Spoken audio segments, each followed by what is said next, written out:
एक समय की बात है, अफ्रीकी सवाना के मध्य में सिम्बा नाम का एक शानदार शेर रहता था। सिम्बा कोई साधारण शेर नहीं था, वह अपने राजसी राज्य का गौरव और आनंद था। उसका सुनहरा बाल चमकते सूरज के नीचे चमक रहा था और उसकी भेदी पन्ना आंखों में वह ज्ञान था जो उसकी उम्र से कहीं अधिक था। सिम्बा सिर्फ एक शासक नहीं था, वह शक्ति, साहस और नेतृत्व का प्रतीक थे। सिम्बा का साम्राज्य, जिसे प्राइड लैंड्स के नाम से जाना जाता है, सद्भाव और समृद्धि का स्थान था।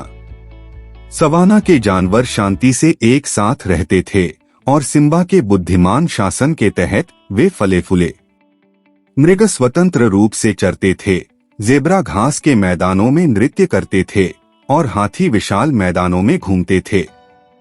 जीवन का चक्र, जैसा कि सिम्बा ने समझा, पूरी तरह संतुलित था। एक गर्म और बादल रहित दिन सिम्बा ने अपने राज्य में इत्मीनान से टहलने का फैसला किया। उन्हें यह जानकर संतोष और गर्व की अनुभूति हुई कि उनके नेतृत्व में ऐसा सामंजस्य आया है। जब वह लंबी घास के बीच से भटक रहा था तो उसे एक विचित्र दृश्य दिखाई दिया। लकड़बग्घों का एक समूह उसके क्षेत्र के किनारे पर सफाई कर रहा था। सिम्बा ने सावधानी से संपर्क किया, क्योंकि वह जानता था कि लकड़बग्घे उपद्रवी हो सकते हैं। तुम्हें यहाँ क्या लाया है मेरे दोस्तों? सिम्बा ने शांत और राजसी भाव से पूछा। लकड़बग्घों का नेता शेंजी नाम का एक मैला कुचैला और धूर्त प्राणी बुरी तरह मुस्कुराया। ठीक है, अगर यह शक्तिशाली सिम्बा नहीं है। हम बस वहां से गुजर रहे हैं, भोजन की तलाश में। आप जानते हैं कि यह कैसा है। लकड़बग्घों को देखते ही सिम्बा की आंखें सिकुड़ गईं। यह मेरा राज्य है और मैं तुम्हें यहाँ जीवन के संतुलन को बिगाड़ने की अनुमति नहीं दे सकता। शेंजी ने गहरी हंसी उड़ाई। संतुलन? जब इतना सारा भोजन हो तो संतुलन की आवश्यकता किसे है? सिम्बा जानता था कि उसे अपने राज्य को इन घुसपैठियों से बचाना है। भयंकर दहाड़ के साथ वह लकड़बग्घों पर झपटा, जिससे वे सभी दिशाओं में तितर-बितर हो गए। उसने अपने राज्य की रक्षा की थी, लेकिन उसे क्या पता था कि इस मुठभेड़ से घटनाओं की एक श्रृंखला शुरू हो जाएगी जो सबसे शक्तिशाली शेर को भी चुनौती देगी। जैसे ही दिन हफ्तों में बदल गए, शेंजी के नेतृत्व में लकड़बग्घे प्रतिशोध के साथ लौट आए। उन्होंने काली नाम के एक शक्तिशाली और चालाक तेंदुए के साथ गठबंधन बनाया, जो अपनी चालाकी और निर्ममता के लिए जाना जाता था। साथ में उन्होंने प्राइड लैंड्स पर हमले शुरू कर दिए, जिससे जानवरों का शांतिपूर्ण जीवन बाधित हो गया।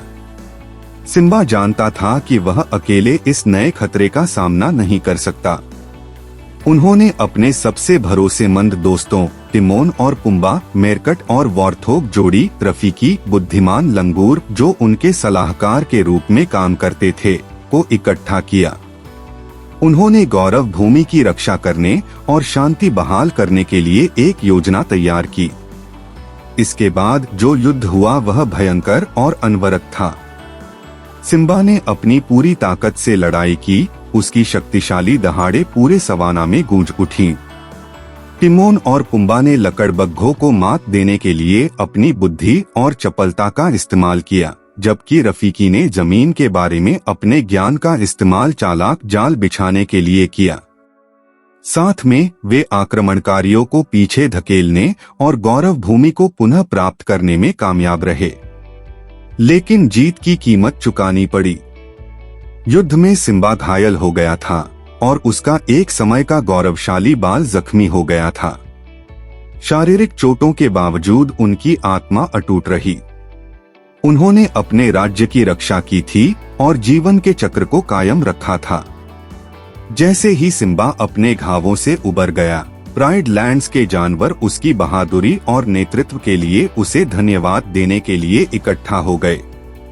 शेंजी और काली को एहसास हुआ कि वे कभी भी सिम्बा के शासन के तहत एकजुट राज्य को नहीं जीत सकते। जंगल के अंधेरे में पीछे हट गए। जीवन का चक्र बहाल हो गया और प्राइड लैंड्स एक बार फिर सिम्बा के बुद्धिमान और न्यायपूर्ण शासन के तहत विकसित हुआ। उनका जख्मी बाल उनकी ताकत और लचीलेपन का प्रतीक बन गया। यह याद दिलाता है कि प्रतिकूल परिस्थितियों में भी एक सच्चा नेता किसी भी चुनौती को पार कर सकता है।